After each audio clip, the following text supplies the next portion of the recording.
whether we are opening a restaurant in Jordan or in Dubai or in Bangladesh or in Africa, we have to look at every ingredient, every recipe, every process, send trained chefs from India, have a constant bench of chefs that you train all the time. There's a full backbench of a team available to do it, whether it's front of house, back of house. That's necessary if you want to franchise. Because most of the Indian food is not a processed business. It's a business which is built around people.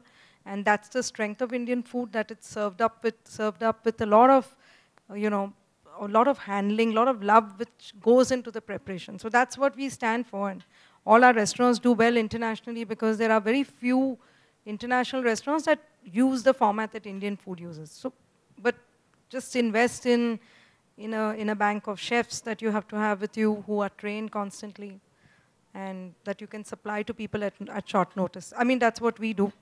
If you try, making your gravies and sending them from one end of India to the other, and then people can tell. The Indian palate is just so discerning.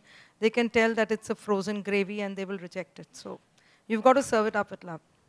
So people are very discerning. I suppose, when you come to an Indian restaurant, everyone, like cricket, everyone is Sachin. So everyone has an opinion. Everyone has a way of cooking it. They're so comfortable with Indian food that I suppose it's normal. So they'll even argue, why is it called tari wala murg? Why is it not curry? What is the difference between curry and makhni? And what's the difference between this and that? No, I don't think it is so. So I think when people come to our restaurants, one is because it belongs to Master Chef Sanjeev Kapoor. They expect us to deliver it at a different level. Secondly, I think a lot of people don't come just for food. They come for an experience. So the way it is served, they're just delighted at the way you treat them.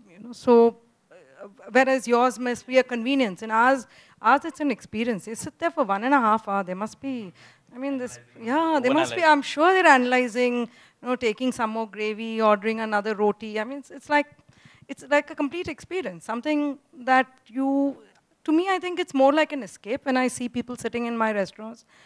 They come, it's a family, sometimes a son and his mother, and he's treating his mom to lunch, and sometimes I do ask some of my guys, just go and ask, are they celebrating something? So are they moments of food or are they moments of experience?